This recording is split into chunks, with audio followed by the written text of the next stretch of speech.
जय श्री सीताराम जी की। तुलसीदास जी कहते हैं, सभी अयोध्यावासी लक्ष्मीपति भगवान हरि के चरणों में प्रणाम कर हाथ जोड़कर भगवान से मांगते हैं कि गुरु समाज और भाइयों समेत अयोध्या में रामचंद्र जी का राज्य हो। उनके राजा रहते हुए ही हम सब मरे, बस यही मांगते हैं। अयोध्या वासियों की प्रेममयी वाणी सुनकर ज्ञानी मुनि अपने योग और वैराग्य की निंदा करते हैं। इस प्रकार नित्य कर्म करके अयोध्यावासी प्रसन्न मन से रामचंद्र जी को प्रणाम करते हैं। रामचंद्र जी सभी को उनके भाव के अनुसार दर्शन देते हैं। कृपा निधान राम जी सबका यथोचित सत्कार करते हैं। सब लोग उनकी बड़ाई करते हैं।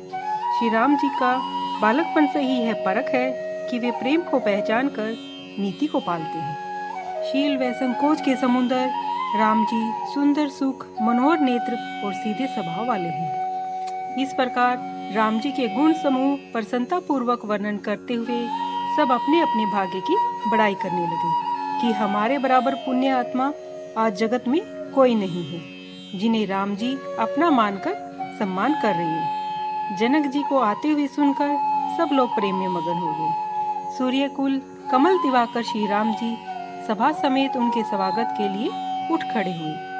भाई मंत्री गुरु और अयोध्यावासी समेत रामचंद्र जी आगे चले। उधर राजा जनक जी ने जो ही गिरिराज चित्रकूट को देखा, त्यों ही वे उसे प्रणाम करके रथ से उतर पड़े। श्री राम जी के दर्शन की लालसा और उमंग, किसी को रास्ते में थकावट न क्लेश कुछ भी नहीं हुआ। मन तो वहाँ है जहाँ श्री रामचंद्र जी व सीता जी हैं।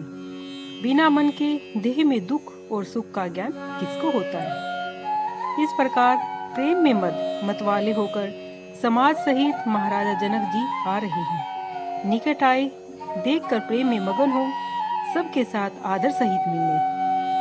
राजा जनक जी मुनिगणों के चरणों की वंदना करने लगे और श्री राम जी ने ऋषियों को प्रणाम किया।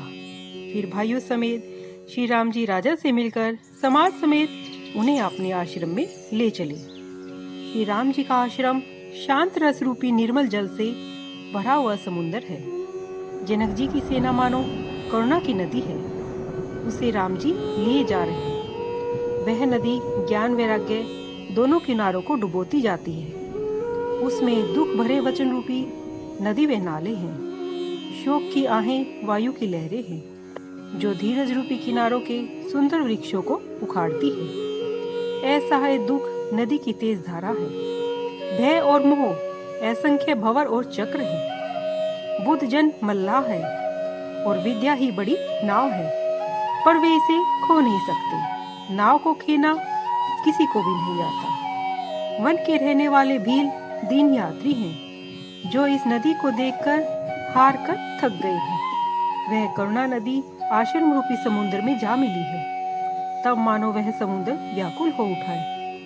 दोनों राज समाज दुख से व्याकुल हो गए। इसमें ज्ञान न रहा, धीरज और लाज सब जाते रहे। राजा दशरथ जी के स्नेह रूपी गुण शील की बड़ाई करते हुए सब रो रो कर दुख के सागर में डुबकी लगाने लगे। तुलसीदास जी कहते हैं कि दुख सागर में डुबकी लेते हुए सब स्त्री पुरुष बड़े ही व्याकुल होकर सोचने लगे। विधाता को दोष देकर क्रोध देने लगे कि प्रतिकूल विधाता ने ये क्या कर दिया।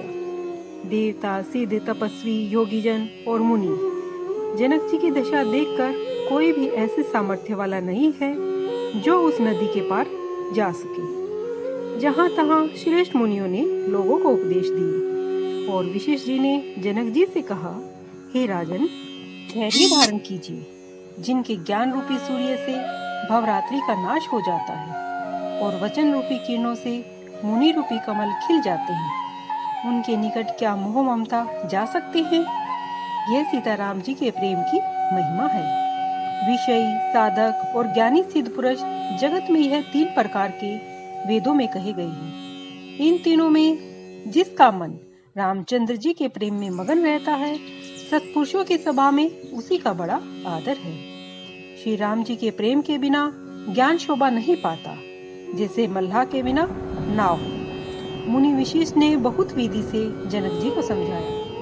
फिर श्री राम जी के घाट पर जाकर सब लोगों ने स्नान किया।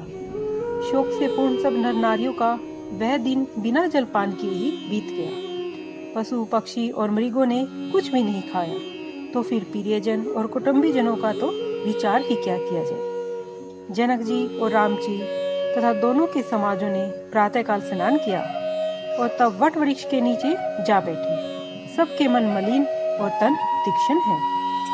जो ब्राह्मण अयोध्या और जनकपुर वासी थे तथा सूर्यवंश के गुरुजी और जनकपुर के पुरोहित, जिन्होंने जगत में परमार्थ का मार्ग ढूंढ लिया था, वे सब धर्म, नीति, वैराग्य और ज्ञान युक्त अनेक उपदेश देने लगे। विश्वामित्र जी ने पुरानी कथाएं कहकर सब सभा को मधुर वाणी से समझाया।